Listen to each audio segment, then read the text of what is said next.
আজকের আলোচনার আলোচ্য বিষয়বস্তু হল রাজনীতি ব্যতীত সমাজ সচেতনতামূলক বক্তব্য।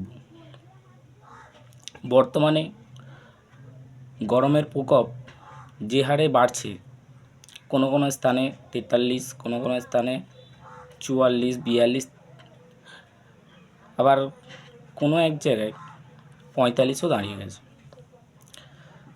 সে অর্থে আমার সমস্ত শুভাকাঙ্ক্ষীদের, শ্রোতাদের, ভিউজারদের এবং সাবস্ক্রাইবারদের